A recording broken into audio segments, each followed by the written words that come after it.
পিএইচপির A to Z Bangla video টিউটোরিয়ালের আজকের function নিয়ে তৃতীয় ভিডিওতে আপনাদের স্বাগতম জানাচ্ছি। আমি আরিফুল ইসলাম।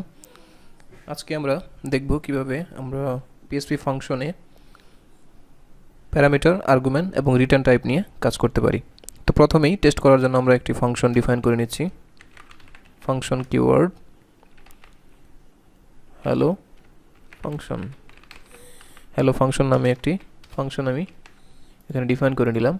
এখানে আমি যদি প্রিন্ট করি হ্যালো, আমি হ্যালো ফাংশনটিকে এখানে কল করলাম।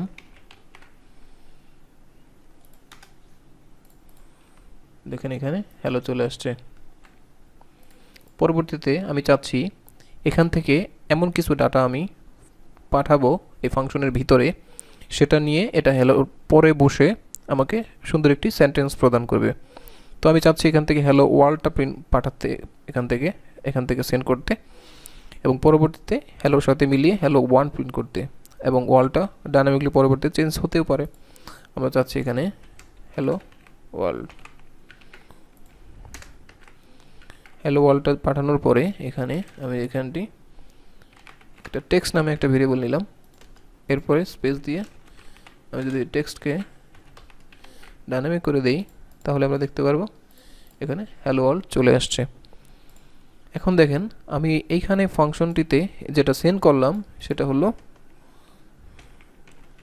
আর্গুমেন্ট, এবং এইখানে টেক্সট যে ভেরিয়েবলটা আছে সেটা হলো একটা প্যারামিটার।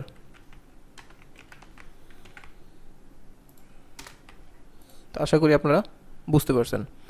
আবারও আমি আপনাদেরকে ক্লিয়ার করে দিচ্ছি। হ্যালো ফাংশনে আমরা যে ওয়ার্ল্ডটি পাঠালাম অর্থাৎ যেটা সেন্ড করলাম সেটা হলো আর্গুমেন্ট, এবং ফাংশনের মধ্যে প্যারেনথেসিসের ভিতরে যে ভেরিয়েবলটা দিয়ে আমি এটাকে ধরলাম সেটা হলো প্যারামিটার। অবশ্যই আমরা এই বিষয়টা মনে রাখবো, কারণ আপনাদেরকে যখন কোডিং করতে যাবেন প্রাথমিকভাবে আপনাদেরকে ফাংশন এবং প্যারামিটারে নিয়ে অবশ্যই একটা কনফিউশন তৈরি হতে পারে। এই বিষয়টা মাথায় রাখলে আপনাদের কনফিউশনটা কেটে যাবে। তো আমি যদি চাই এখানে দুইটা প্যারামিটার পাঠাতে, হ্যালো ডাটা, এরপর আমি আরেকটা নিলাম, এখানে আর্গুমেন্ট পাস করলাম টেক্সট 2, এখানে টেক্সট 2। দেখেন আমি যদি এখানে রিফ্রেশ দিই, দেখেন হ্যালো ওয়ার্ল্ড ডাটা। এখানে আমি বোঝার জন্য আরেকটা স্পেস দিয়ে নিচ্ছি কনকেট করে, হ্যালো ওয়ার্ল্ড ডাটা, অর্থাৎ আমাদের মূল টেক্সটটা হলো হ্যালো, এবং ডাইনামিকলি আমরা দুইটা ওয়ার্ডকে পরপর সেন্ড করেছি দুইটা প্যারামিটার হিসেবে, অর্থাৎ দুইটা আর্গুমেন্ট হিসেবে আমি এই হ্যালো ফাংশনে পাস করেছি। তো আশা করি আপনারা এই বিষয়টা ক্লিয়ার হয়ে গেছেন। এখন আসি, আপনারা চাইলে এই আর্গুমেন্ট অর্থাৎ প্যারামিটারগুলো যতগুলো সম্ভব রিসিভ করতে পারেন এখান থেকে, তবে রিকমেন্ড থাকবে 5 থেকে 6টার বেশি কখনোই আপনারা প্যারামিটার ইউজ করবেন না। সেক্ষেত্রে আপনার পরবর্তীতে কোডের রিডিবিলিটি অনেকটাই কমে যাবে এবং কোড বুঝতে সমস্যা হবে।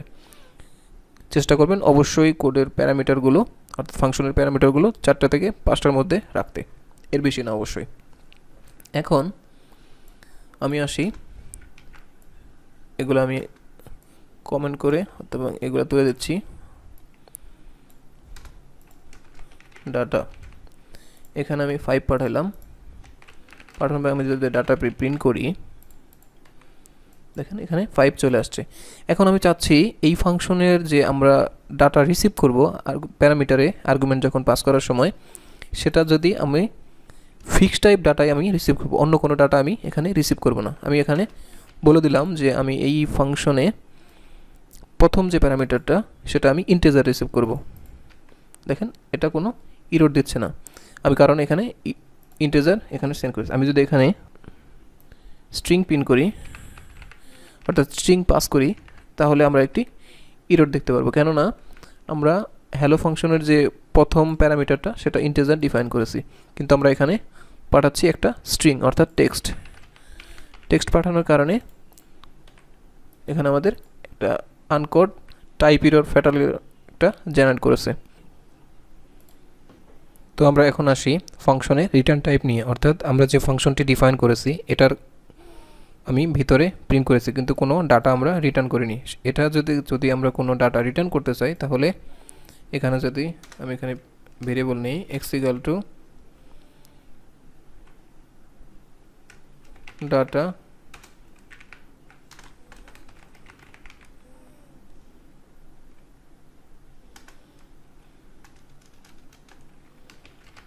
হ্যালো ডাটা, এটা যদি আমি প্রিন্ট করি টেম্পোরারি, তাহলে দেখতে পারবো হ্যালো 5। এটাকে যদি আমি একটি মেসেজ হিসেবে রিটার্ন করতে চাই, তাহলে আমাদের রিটার্ন ভ্যালুটা এইখানে চলে আসবে। এখানে আমি যদি প্রিন্ট করি রেসপন্সটা, দেখেন হ্যালো 5 চলে আসছে। এখন আমি চাচ্ছি এই ফাংশনের যে রিটার্ন টাইপ সেটা হবে স্ট্রিং, অর্থাৎ এই ফাংশন থেকে স্ট্রিং ছাড়া অন্য কোনো কিছু এখানে রিটার্ন করতে পারবে না। তাহলে কি দেখি এখানে কোনো এরর দিচ্ছে না, কিন্তু আমি যদি, কারণ আমাদের যে হ্যালো 5 এটা একটা আমাদের স্ট্রিং, এখানে কোনো এরর জেনারেট হচ্ছে না। কিন্তু আমি যদি এখানে বুলিয়ান দিয়ে দিই, স্ট্রিংয়ের পরিবর্তে 1 রিটার্ন করছে, এবং যদি স্ট্রিং দিয়ে ইন্টিজার দিয়ে দিই,